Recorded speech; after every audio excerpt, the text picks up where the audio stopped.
Welcome back sa ating channel and welcome sa ating panibagong video.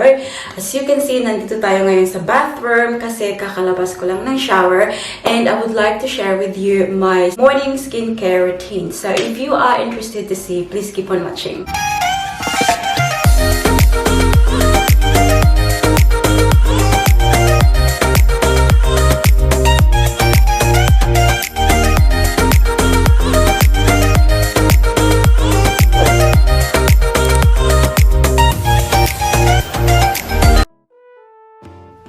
So first, ilalagay natin tong headband na to para sasabihin ko sana para hindi mabasa ang ating buhok. Basa na pala siya. Para hair is not everywhere. So I washed my hair with this orange sabon here, which is from Fairy Skin. Ayan.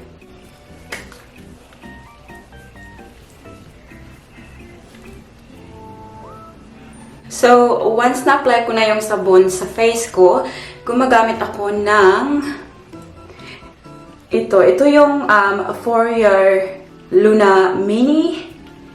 And, ayan guys, oh, nagba-vibrate lang siya.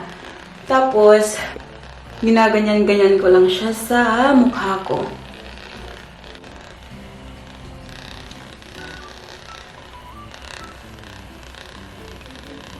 I'm very sorry kung annoying yung vibration sound niya, guys.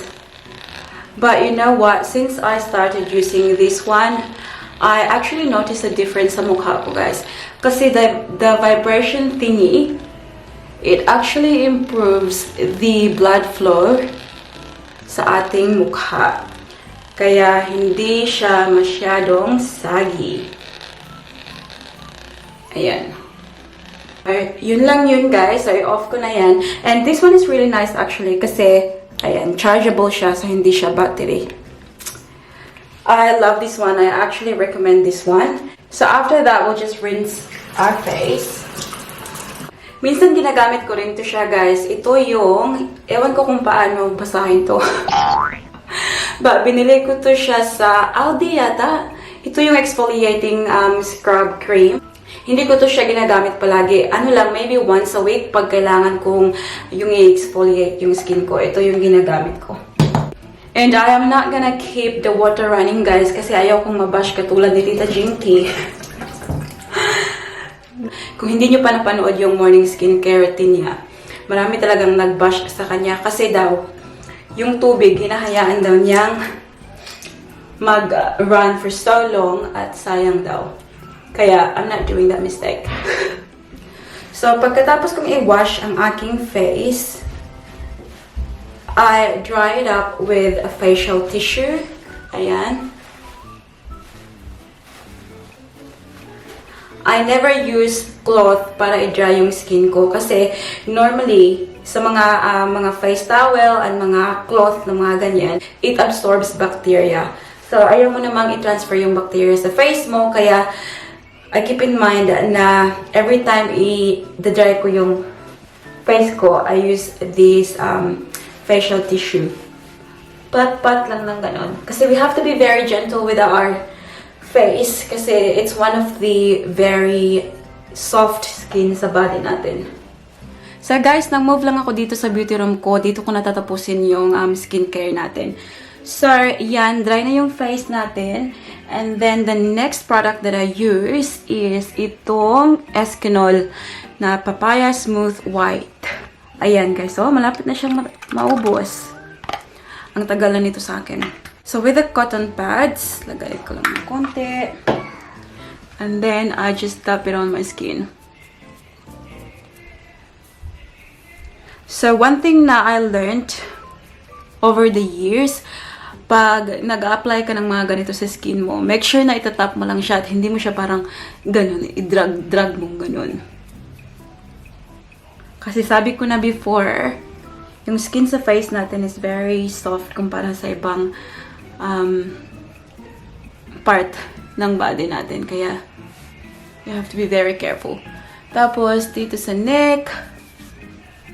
So, once nalagay ko na yung facial cleanser, I then take my toner. So, ito yung toner na ginagamit ko, which Hazel. And this is very affordable. Binili ko to sa Woolworths or Safeway dito sa Australia. And I'm just gonna grab another cotton pad. Ayan. And again, just dab it on my face ng ganyan. Minsan, if I feel tired, hindi na ako gumagamit ng facial cleanser. Ito na lang yung ginagamit ko straight away. And I really like this one because it's very, very light sa face.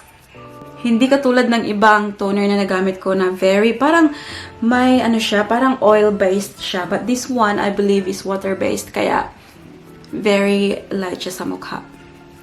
Pagpasensyahan nyo na ang ating pulang eyebrow. Akala nyo, manok na pula lang, meron ding eyebrow na pula.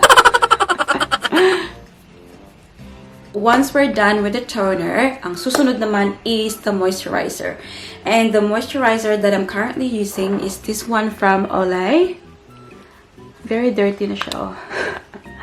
But ito yung 7-in-1 day cream. And normal. Ayan, so konti lang yung nilalagay ko. Ganyan lang. Tapos pahid-pahid lang sa mukha. Ganyan.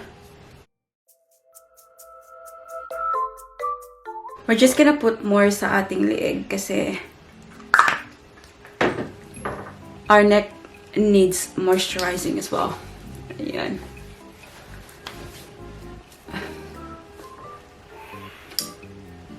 So, I'm just going to let the moisturizer set sa face ko. Kasi hindi yan siya agad nagda-dry. So, kailangan i-absorb muna siya ng skin. Okay, so, I think that's ready. And then, the last part sa aking skincare is this sunblock. And guys, I'm gonna tell you now, sunblock is vital sa ating skin. Like, it is very, very important. Alam nyo, dito ko na lang nalaman nung dumating ako sa Australia na kailangan talaga ng sunblock. Kasi when I was in the Philippines, guys, alam nyo na, hindi tayo nakakabili ng mga bagay na mga ganito. Kaya, yung sa atin, pag lang, ewan ko, sabon lang, surf sa mukha. Hindi naman surf, but, perla, diba? Yun yung ginagamit sa mukha. And then, pagdating ko sa Australia, I got introduced to dermatologists and everything like that.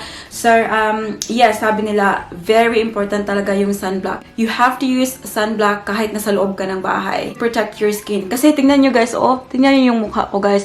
I have a lot of pigmentations, sun spots. Ayan, yung damage talaga sa skin.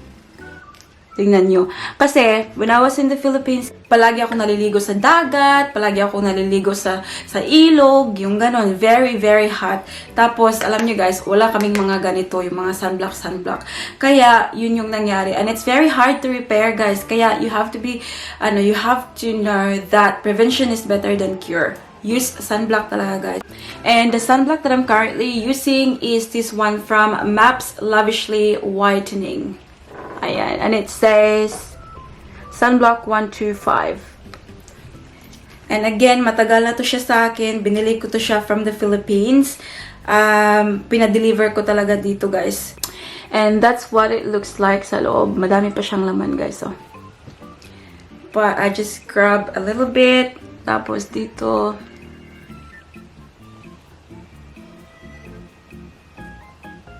Ayan. And put something on your neck as well. Huwag kalimutan ang liog.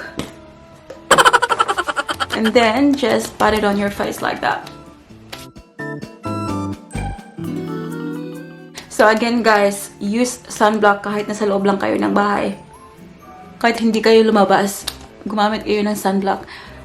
Kasi, the sun is very damaging. Especially dito sa Australia guys. Mas mainit yung nila dito, mas sharp yung sun nila dito kumpara sa Pilipinas. So, tapos na tayo guys. Yun lang yung skincare routine ko. There's nothing very special about it. I think it's very basic naman yung ginawa ko. Like, just wash my face and then I apply the facial cleanser, toner, moisturizer, and then the sunblock. That's it for today's video guys. I hope na enjoy nyo. Give this a thumbs up and also hit the subscribe button to be a part of this family. And actually, before I go, I want you to know na yung friendship ko dito sa YouTube, the Lawless family, she is currently doing a giveaway guys. Kaya if you are interested, please go ahead and check her channel out. Ilalagay ko yung link below. Let her know na Mom and Paris sent you sa channel niya. Thank you very much for watching guys. Don't forget to be good and if you can't, be careful. Bye!